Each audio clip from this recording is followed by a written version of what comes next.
yang selama ini menghalang-halangi proses penyidikan. Sama Pangdam Jaya tidak akan ragu untuk melakukan tindakan yang tegas yang melakukan terhadap anggota, dilakukan tindakan tegas dan meninggal dunia sebanyak 6 orang. Saya akan mendukung penuh tentang kegiatan-kegiatan yang dilakukan oleh Polda Metro Jaya. Beritahukan teman-teman pers semua bahwa fitnah besar kalau laskar kita disebut membawa senjata api dan tembak-menembak.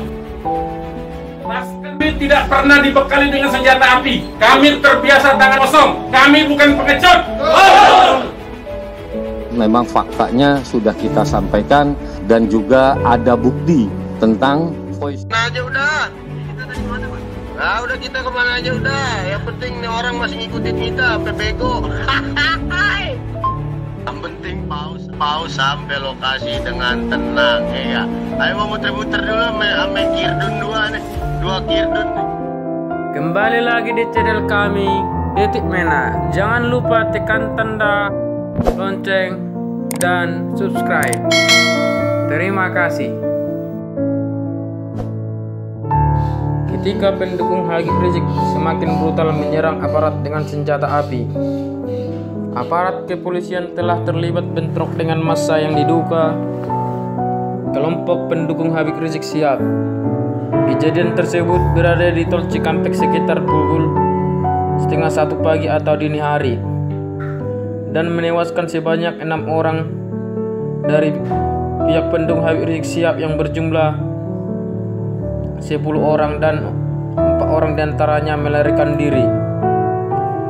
Menurut keterangan Kapolda Metro Jaya, Irjen Fadil Imran, kelompok yang menyerang anggotanya itu diidentifikasi sebagai Laskar Khusus yang selama ini menghalang-halangi proses penyidikan terhadap Imam Besar Front Pembela Islam Habib Rizik Sihab. Terkait dengan peristiwa tersebut, Kapolda Metro Jaya Irjen Fadil Imran meminta agar Habib Rizik memenuhi panggilan pemeriksaan oleh tim Polda Metro Jaya terkait kasus pelanggaran protokol kesehatan. Dalam beberapa waktu lalu, apabila Habib Rizik tidak memenuhi panggilan dari aparat, akan menindaklanjuti sesuai dengan hukum yang berlaku. Tidak hanya itu juga, Irjen Fadil pun menghimbau Habib Rizik maupun pengikutnya untuk tidak menghalang-halangi proses penyidikan dan apabila masih bersikeras menghalangi serta membahayakan petugas, dirinya dan Pangdam Jaya tidak akan segan-segan bertindak tegas. Saya dan Pangdam Jaya menghimbau kepada saudara MNS dan pengikutnya untuk tidak menghalang-halangi proses penyidikan dan apabila tindakan menghalang-halangi petugas membahayakan keselamatan jiwa petugas, saya bersama Pangdam Jaya tidak akan ragu untuk melakukan tindakan yang tegas. Adapun beberapa barang bukti yang ditemukan kelompok Habib Rizik untuk menyerang polisi, diantaranya 2 buah senjata api jenis revolver 16 peluru aktif, 3 diantaranya telah terpakai, sebilah samurai dan celurit, serta sebuah besi pemukul. Diketahui peristiwa tegasnya 6 orang diduga Laskar FPI, khususnya pengikut Habib Rizik Sihab.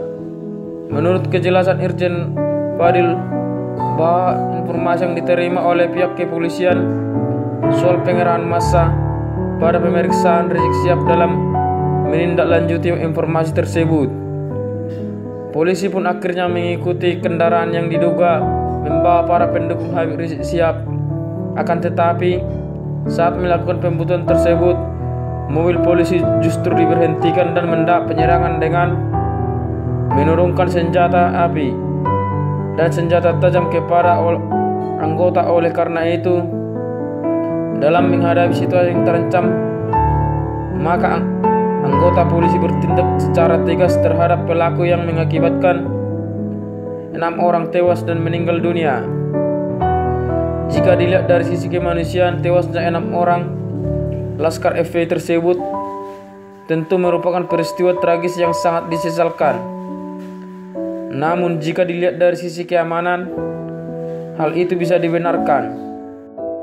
Jadi fitnah, dan ini fitnah luar biasa, pemutarbalikan fakta dengan menyebutkan bahwa Laskar yang lebih dahulu menyerang dan melakukan penembakan. Kalau betul itu coba dicek senjata apinya, nomor register senjata apinya, pelurunya itu semua tercatat. Cek saja, silakan dicek. Pasti bukan punya kami, karena kami tidak punya akses terhadap senjata api.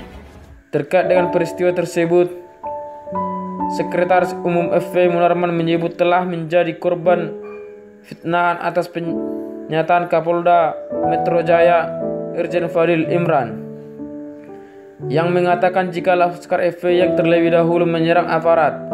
Dia juga membantah terkait dengan kepemilikan senjata api sebagaimana dijadikan bukti oleh pihak kepolisian.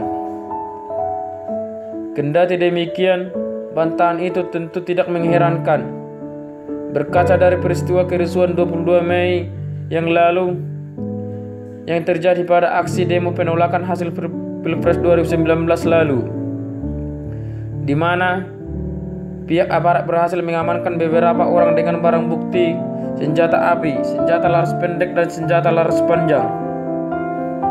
Dengan begitu, dengan beredar senjata api ilegal di Indonesia bukanlah hal yang baru. Jadi tidak menutup kemungkinan ada orang yang memang memasuk senjata api tersebut kepada Laskar FPI tersebut. Oleh karena itu, maka timbullah pertanyaan bagaimana dan dari mana Laskar FPI ini dapat memiliki senjata api dan digunakan keperluan apa selain digunakan untuk menyerang petugas polisi. Hal ini tentu menjadi tugas baru oleh pihak kepolisian untuk terus mengusutnya, dan terlepas dari itu, semua juga Rizik dan pendukungnya sudah sangat melampaui batas karena sikap provokatif dan arogan mereka dan dapat membahayakan keutuhan bangsa. Semoga penegak hukum tidak berhenti sampai di sini dan terus akan memproses imam besar FPI ini secara hukum. Saya kanan kiri, fase hitam tubruk aja. Yang tadi plat nomor yang tadi. Udah tutup aja, kalau bisa ketemu langsung tutup. Waspada, pantau aja dulu, jangan dulu ambil tindakan. Nanti bila mana sudah situasi urgent baru ambil tindakan. Nunggu komando. Siap, yang penting pada waspada. Perintah dari Pangda. Usahakan nanti bila mana tetap aja terus halangin jalur dia, jangan sampai dia tahu. Minta instruksi Pangda dong. Ini gimana nih? Ada mobil masuk hitam 2. Ngepetin Habib Hanif, dia keluar area dia. Ya, mohon Pangda instruksi. Kalau emang sikat, tadi sikat. Bilang Pangda ya, monitor. Ditutup, jangan sampai biasa masuk dia. Ditutup. Ditutup aja. Ada penjara ditutup, jangan dikasih masuk. Pokoknya yang paling belakang intinya itu untuk menghalangi laju daripada kendaraan yang menyempit, begitu. Hindari, jangan sampai mereka mendekat. Aneh udah diketarin kayaknya. Ya makanya dia ngikutin aneh nih. Kalau yang itu, yang target kita 2 itu dari perumahan, dia udah kenalin kita, kenalin aneh. Chevrolet aneh, Chevrolet kita udah dibaca. Dia makanya di belakang aneh mulu. Nah yang tadi 2 itu mobil hitam mungkin gangguan dia tuh, pengalihan. Itu aja Bang Odon. Oke Bon, kalau begitu kan sudah jelas tuh. Nah, ente gimana caranya halangin laju dia supaya jauh dari kita, biar ente agak perlambat. Pokoknya itu masuk halangin, perlambat saja. Pokoknya bagaimana caranya kendaraan untuk pengawal belakang itu menghambat laju kendaraan yang menguntit.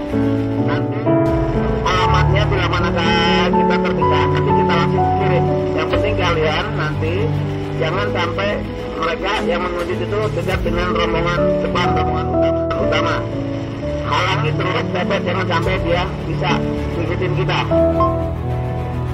Pepet itu putih, Sinova putih, Pepet. 1739 PWG Avanza hitam yang di perumahan dan nempelin aja terus. PWG masih ngekor ke kita. Ini dia tadi habis nyalip nih, sebelah kiri. Waspada saja sekiranya ada kendaraan yang memang dicurigai. Andai kata memang perlu dijauhkan, ya jauhkan. Kita ngikutin juga, KJT ngikutin, PWG ngikutin. Nanti halanginnya begitu pas keluar tol aja. Gimana caranya mobil yang nguntit ini tertinggal jauh. Jangan sampai ngikutin di luar tol, ya. Begitu pas itu tol, halangin semaksimal mungkin, jauhkan dari rombongan depan. Mobil satu, Laksis dan Madar, halangi. Mereka jangan sampai ngikuti kita terus. Nanti untuk menyusul, ikutin aja Google Maps, ya. Mobilnya udah halangi oleh mereka. Nanti ngikutin di tol, keluar tol. 86, tutup habis. Nanti di lokasi makan sana. Ambil kiri. Mau gojek dia nih. Udah jauh nih mobil Pangga nih. Udah kemana kek? Kita kemana aja udah. Kita dari mana, Pak? Nah, udah kita kemana aja udah. Yang penting nih orang masih ngikutin kita, pebego. Yang penting paus sampai lokasi dengan tenang, ya. Ayo mau muter-muter dulu sama Kirdun 2 nih. 2 Kirdun nih. 2 mobil Kirdun. Coba.